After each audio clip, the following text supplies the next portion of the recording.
ਅੱਗੇ ਅੱਗੇ ਸਾਡੇ ਪਿੱਛੇ ਪਿੱਛੇ ਮੌਤ ਹੁਣ ਰਹੇ ਭੱਜਦੀ ਹੋ ਅਸੀਂ ਤੇਰੇ ਲਈ ਰਾਤਾਂ ਨੂੰ ਨਹੀਂ ਜਾਗੀਏ ਨਹੀਂ ਗੱਦੇ ਉੱਤੇ ਸੌਣ ਵਾਲੀਏ ਉਹ तेरे देश दे ने फौजी बड़े चकमे ਉਹ तेरे देश दे ने फौजी बड़े चकमे कठुए विच रहने वाली है।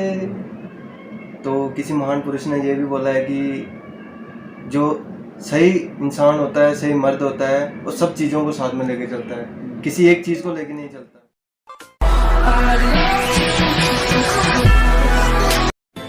कभी ठंड में ठिठुर कर देख लेना और कभी धूप में चलकर देख लेना, कैसे होती है मुल्क की हिफाजत सरहद पर जाकर देख लेना। नमस्कार दोस्तों, बहुत बहुत स्वागत है आपका मेरे YouTube चैनल में। आज मैं आपको बताता चलूं कि मेरे YouTube चैनल में एक ऐसी महान हस्ती आई हुई है और उनसे मैं बात करवाऊंगा। जो डायलॉग मैंने पहले बोला पहचान तो लिया होगा आपने। आइए दिखाता हूं वो ऐसी महान हस्ती कौन है। और आपने देख लिया मेरे साथ जो बैठे हुए हैं, जब विकास शर्मा जी हैं, डिफेंस में नौकरी करते हैं और आज मेरे YouTube चैनल पे आए हुए हैं। बात कुछ ऐसी खास है कि मैं आपको बताऊंगा। बात ऐसी है कि उससे पहले मैं इनको सम्मानित करूंगा अपने YouTube चैनल पर एक भगवाधारी कपड़े से, जो इनको पहनाऊंगा मैं और इनका स्वागत करूंगा कि पहली बार मेरी YouTube चैनल पे एक देश का जवान जो है वो आया।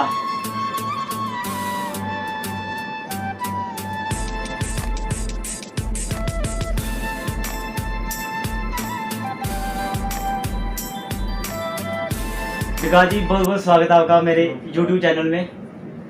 तो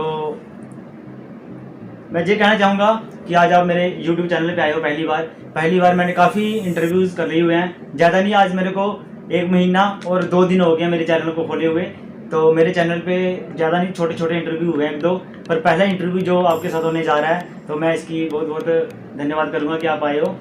तो बात ऐसी है कि जो हमारे जवान हैं देश की रक्षा तो करते ही करते हैं, पर उनके साथ साथ इनके पास एक रुचि और भी है, वो है गायकी। तो चलिए जानते हैं पहले इनके बारे में, इनका क्या कहना है। विकास जी, बात करें हम सबसे पहले आपकी, तो सबसे पहले तो व्यक्ति की जो है वो पढ़ाई जो है वो ही चलती है, पढ़ाई के साथ साथ आगे फिर फ्यूचर वो चलता रहता है। जो आपकी पढ़ाई है, स्कूलिंग है, वो कहाँ पे हुई है? सबसे पहले तो मैं सभी दर्शकों को नमस्कार करना चाहता हूँ।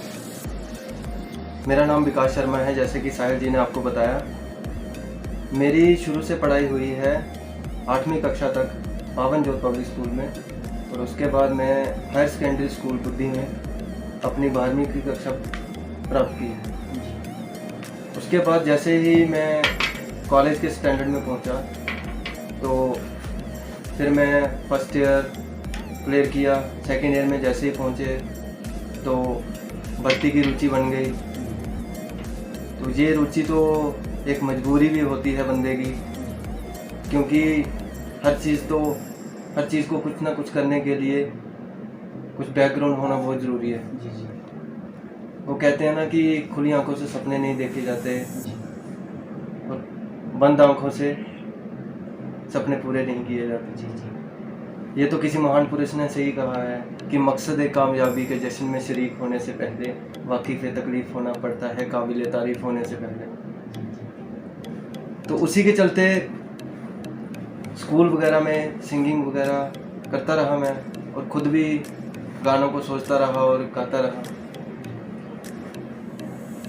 शुरू में मैंने 1-2 भर्ती में गया जिसमें मेरी एज भी कम थी, तब भी मैं चला जाता था, क्योंकि मजबूरी बंदे को कहीं से कहीं खींच लाती है। उसी के चलते मैं गया, पहली भर्ती में मुझे निकाला गया। फिर मैंने ऐसे मन में ठान लिया कि दूसरी भर्ती में मैंने होना ही होना है। जैसे ही उम्र मेरी पूरी हुई तो दूसरी भर्ती में मैं जिला अखनूर में भर्ती हुई। उसमें एक गांव था टांडा, वहाँ पे हमारी भर्ती हुई थी, वहीं से मैं भर्ती हुआ था जी 2015। तो अगर देखा जाए, एक तरफ आप भर्ती की बात कर रहे हो, दूसरी तरफ आप संगीत की बात कर रहे हो कि मैं गाने लिखता भी हूँ और गाता भी हूँ। चलिए इन बातों को छोड़ो, इससे पहले अगर जो आप गाते हो ना, कोई हमारे दर्शकों को कोई एक गाना जो है अपनी पसंद का वो सुना दो। देखिए, हाल ही में मैंने सियाचिन ग्लेशियर में अपना 10 निकाला है। भगवान की शुक्र है कि वो सेफली निकल गया। तो उसी पे मैंने सॉन्ग लिखा था कि जो मैं आपके सामने अभी पेश करूँगा।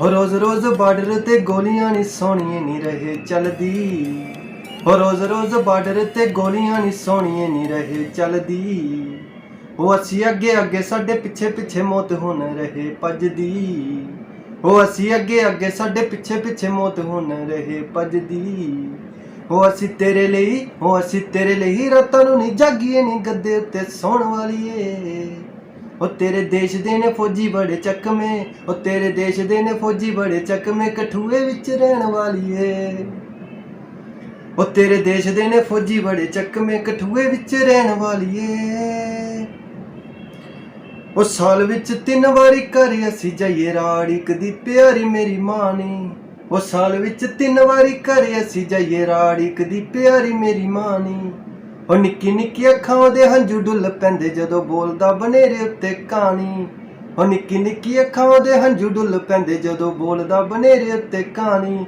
ओ इन्हां पहाड़ां विच नैट नहीं चलदा, ओ इन्हां पहाड़ां विच फोन नहीं मिलदा नी जियो नूं चलाउण वालीए, ओ तेरे देश दे ने फौजी बड़े चकमे, ओ तेरे देश दे ने फौजी बड़े चकमे कठुए विच रहण वालीए। वाह धन्यवाद। वाह, आपने आपने तो कमाल ही कर दिया भाई साहब। मैं देख रहा हूँ कि एक तरफ फौजी भर्ती हुए थे और दूसरी तरफ आपकी संगीत का अगर देखा जाए तो गाने आप लिख लेते हो, गा भी अच्छे लेते हो, आवाज़ भी आपकी अच्छी है, तो कैसा ये तालमेल हो गया कि फौजी भी बनना है तो संगीत भी करना है? देखिए, बहुत मुश्किल होता है कि सब चीज़ों को साथ में लेके चलना। तो किसी महान पुरुष ने ये भी बोला है कि जो सही इंसान होता है, सही मर्द होता है, वो सब चीज़ों को साथ में लेके चलता है, किसी एक चीज़ को लेके नहीं चलता। तो उसी के चलते मैंने सारा कुछ किया है। अगर संगीत की बात करें तो संगीत क्या आप बचपन से गाते थे या थोड़े बड़े हो गए उसके बाद शुरू हुआ गाना, जैसे सोचा है आपकी? देखो, बचपन में मैं जो घर में भगवान की बुक्स वगैरह होती थी उनमें भजन वगैरह होते थे, मैं अकेले मैं ये नहीं सोचता था कि कोई मुझे देख के हंसेगा या ऐसा या कुछ। मैं घर में बैठ के ऐसे खुद ब खुद ही पढ़ने शुरू हो जाता था। जी जी। गाना गाने की मतलब लिरिक्स सुन के पढ़ना, समझना कि कैसी इनकी तर्ज है, सब उसी के चलते। अभी तक आपने कितने गाने जो है वो लिखे हुए हैं? अभी तक एक गाना ये मेरा कंप्लीट मैंने नहीं सुना पाया आपको समय के चलते, तो एक ये है और एक और मैं कर रहा हूँ, उसकी तैयारी कर रहा हूँ। जी जी, हम भी कोशिश करेंगे कि भगवान की दुआ करेंगे कि आपका जो गाना आ रहा है जो भी आएगा उसमें आपको जो है वो सफलता मिले। तो अगर हम बात करें आपके फौजी लिहाज से, ये जो बॉर्डर के हालात हैं जहाँ लेह में आप ड्यूटी करके आए हो अभी, तो क्या देखते हो? देखिए, ये सब इन्फॉर्मेशन देना मेरे लिए तो अवैध होगा, तो इसी के चलते मैं ये बोलना चाहूँगा कि जो जैसा भी है सब भगवान की मर्ज़ी से है। कुछ उनकी गलतियाँ होती हैं, कुछ हमारी गलतियाँ होती हैं, उसी के चलते सब चलता है। ये और क्या कहेंगे अपने बारे में आप? मैं बस यही कहना चाहूँगा कि आजकल की जो नौजवान पीढ़ी है, मैं देख रहा हूँ कि वो ज़्यादातर डिजिटल हो गई है। मैं ये डिजिटल होने को ज़्यादा बुरा नहीं कह रहा, मेरा कहने का ये मतलब है कि इतना डिजिटल भी मत हो जाओ कि अपने संस्कार भूल जाओ। जैसा कि आप लोग सब देखते हैं कि मैक्सिमम बच्चे मोबाइलों में घुसे रहते हैं, माना कि अभी ऑनलाइन क्लासेस वगैरह चल रही है, ये हालात कुछ ऐसे बन गए हैं। लेकिन उन्हीं के चलते अपने संस्कार भी सीखो, अपने बुजुर्गों के पास बैठो।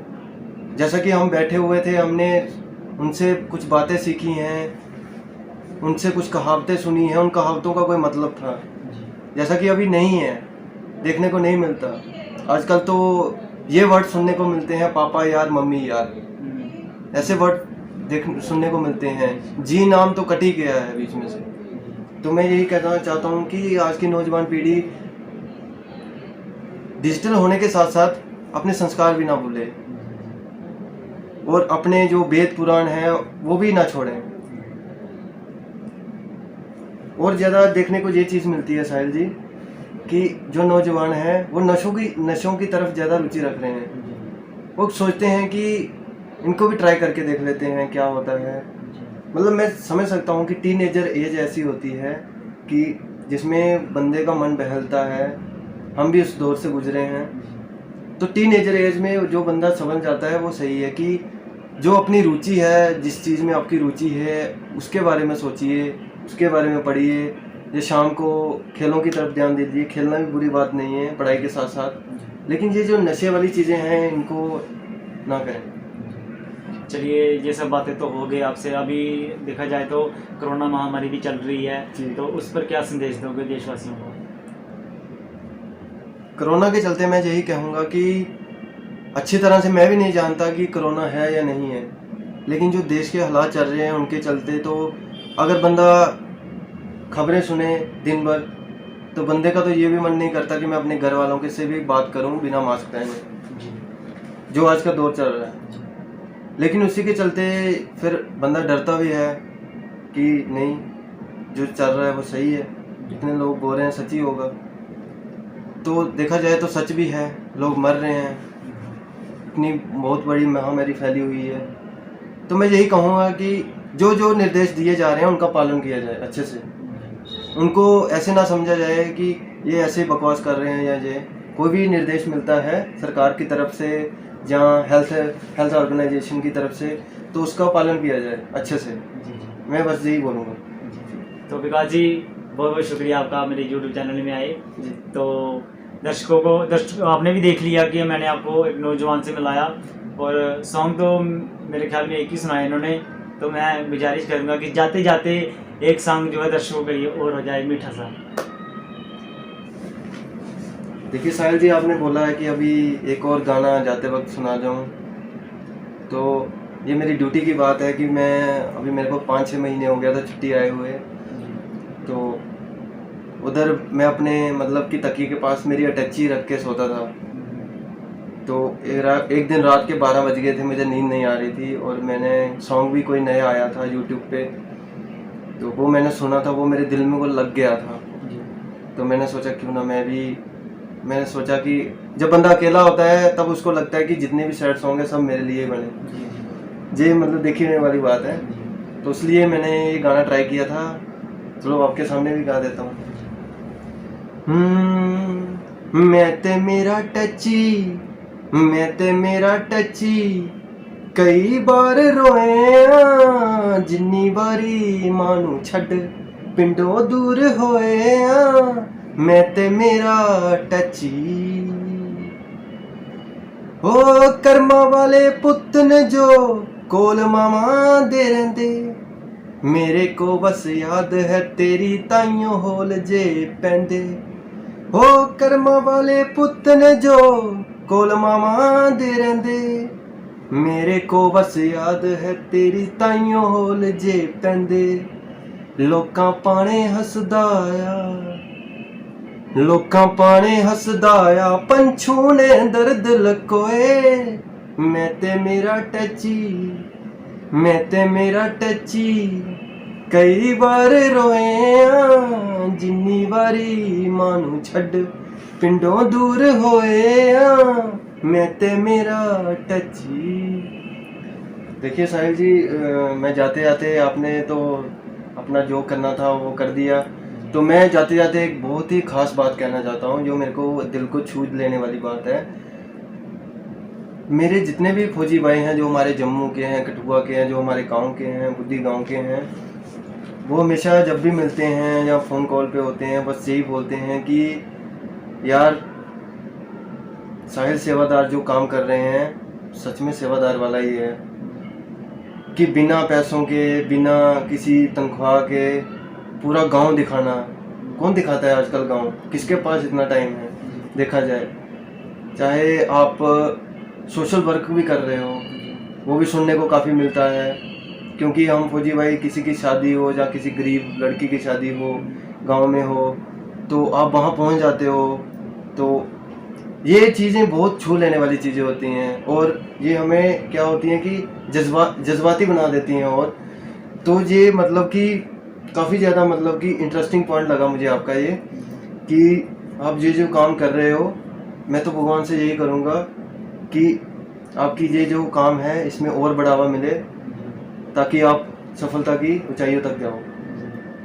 क्योंकि किसी शायर ने कहा है, वो कोई शायर भी मैं ही हूँ, क्योंकि ये जो शायरी होती है जो मैं लिखता हूँ, पोइट्री करता हूँ, नेशनल लेवल पे पोइट्री का कंपटीशन मैंने अटेंड किया है, तो उसमें मैंने लिखी थी ये पोइट्री कि इस तरह दिए जला के सुबह नहीं होती, कि इस तरह दिए जला के सुबह नहीं होती, यूँ रातों को दिए जला के रात की तौहीन मत किया करो। तो कहने का तात्पर्य ये है कि ये जो हम आर्टिफिशियल काम करते हैं ना, उसका कोई महत्व नहीं है। आर्टिफिशियल चीज़ कोई भी हो जाए, चाहे वो किसी को रिस्पेक्ट देनी होगी, उसकी पीठ के पीछे कुछ बोलना, मेरा कहने का तात्पर्य इसी बात से है कि इस तरह दिए जला के सुबह नहीं होती, यूँ रातों को दिए जला के तो रात की तौहीन मत किया करो, कि इससे बेटर है कि उसका किया मत करो। इसलिए मैं आपके मुंह पे आपकी तारीफ़ कर रहा हूँ कि आप जो काम कर रहे हो बिल्कुल ही अच्छा काम है, सोशल वर्क है। साथ में आपके कैमरामैन जी हैं पीयूष जी, ये भी अपना कीमती समय निकाल के आपके पास आते हैं, इनका भी मैं धन्यवाद करता हूँ। तो मैं यही भगवान से प्रार्थना करूँगा कि आपकी इस काम में बढ़ोतरी मिले और भगवान आपको दिन दोगुनी रात चौगुनी तरक्की दे। धन्यवाद। विकास जी, बहुत अच्छा लगा आपसे बात करके।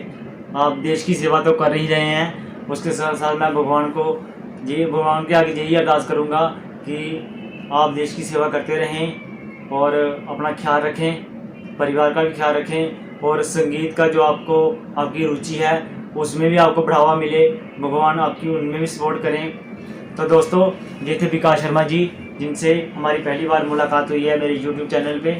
तो मैं फिर लौटूंगा एक नई वीडियो के साथ, तब तक मुझे दे दीजिए इजाज़त। नमस्कार, जय हिंद।